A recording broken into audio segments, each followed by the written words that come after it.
Dan selamat siang semuanya. Kami dari kelompok 4 ingin mempresentasikan hasil kerja kelompok kami tentang sejarah akuntansi dan konsep akuntansi. Perkenalkan, nama saya Pijelita Tapubolon. Dan perkenalkan, nama saya Sheila Oktarisa. Dan saya Anggi Lestari. Selamat menyaksikan video kami. Terima kasih. Baiklah, sebelum saya memulai tentang penjelasan sejarah akuntansi dan konsep akuntansi, saya akan memperkenalkan diri lebih dahulu.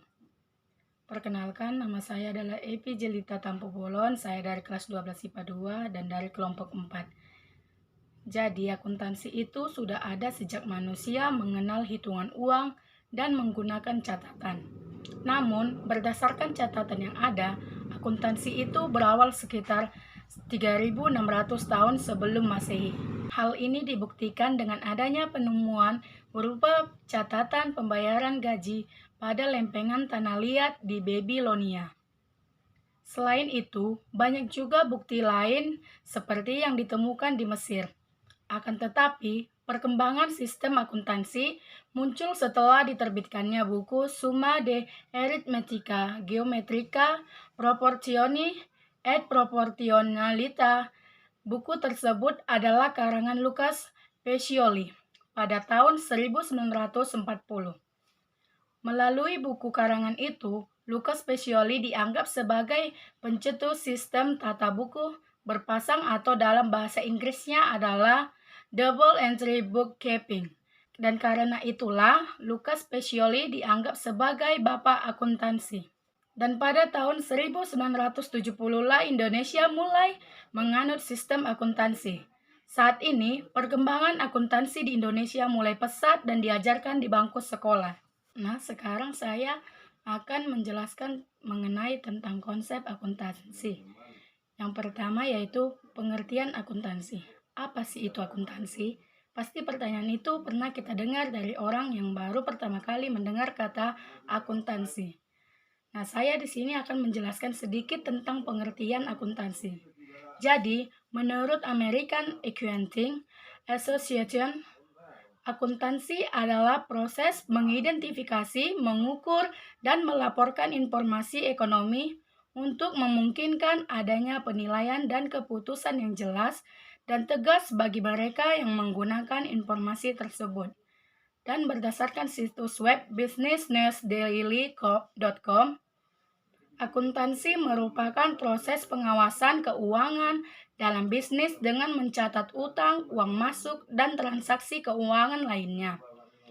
Dan hal tersebut seringkali dibantu oleh perangkat lunak seperti HP, komputer, ataupun laptop. Sekian penjelasan dari saya dan akan dilanjutkan oleh teman saya ya. Yang lainnya, terima kasih. Assalamualaikum warahmatullahi wabarakatuh. Di sini saya akan menjelaskan bagian 2, yaitu tentang tujuan dan manfaat akuntansi. Akuntansi bertujuan untuk memberikan informasi mengenai data, gambaran, dan kondisi sebuah perusahaan atau lembaga. Informasi tersebut dibuat secara struktural, rinci, teratur, dan saling terkait atau tersistem. Oleh karena itu, akuntansi merupakan sistem informasi. Menurut Wilkinson 1991 dalam situs www.academia.edu, SIA, sistem informasi akuntansi merupakan suatu kerangka pengordinasian sumber daya atau data, material, equipment, software, personal, dan fund. Tujuan SIA sendiri berkaitan dengan transaksi internal dan eksternal perusahaan atau lembaga dalam kegiatan sehari-hari. Dengan demikian, secara umum, manfaat akuntansi adalah sebagai berikut. A.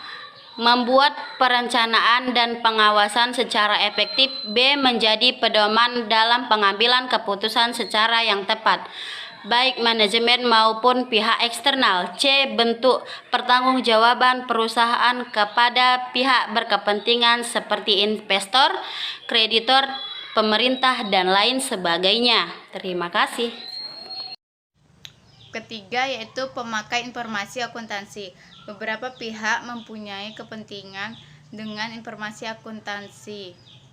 Berikut ini adalah pengguna informasi akuntansi dan karakteristiknya. A. Pemilik perusahaan.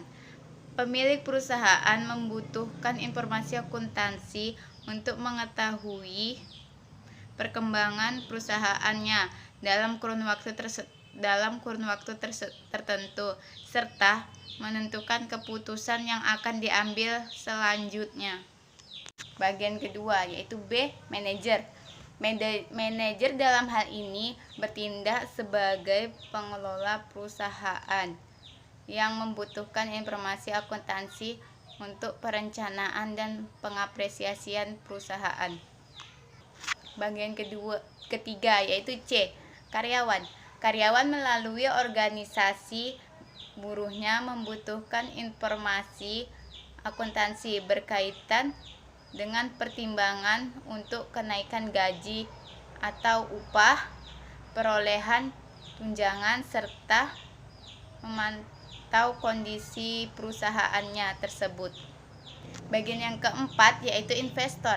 Investor adalah penanaman modal yang mengharapkan keuntungan dengan meminimalisasi resiko yang akan timbul melalui analisis sistem informasi akuntansi.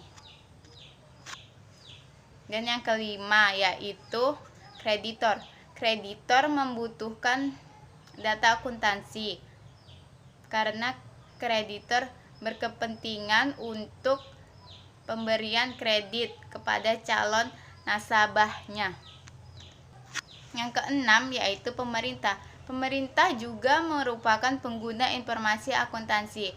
Hal ini berkaitan dengan kebijakan perpajakan yang akan diterapkan pada perusahaan-perusahaan tersebut. Yang ketujuh yaitu pemasok.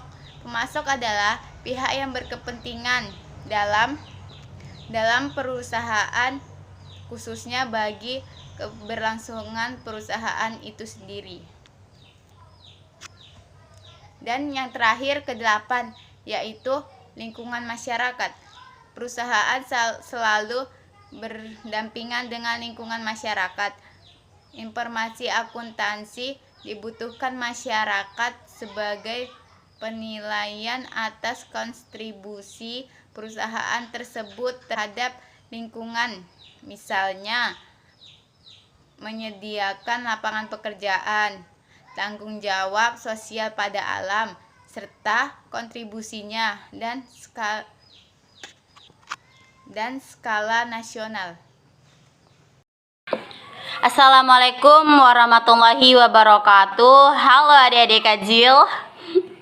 Di sini saya akan membahas kembali nomor 4, yaitu tentang karakteristik kualitas informasi akuntansi. Di sini saya akan memberitahukan karakteristik yang saya ketahui di dalam informasi akuntansi, yaitu A. Dapat dipahami, B. Relevan, C. Andal, D. Dapat diperbandingkan, E. Tepat waktu, F. Nilai prediksi, G. Umpan balik atau feedback, H. Cukup berarti atau materialitas. Oke, sekian. Bye-bye guys.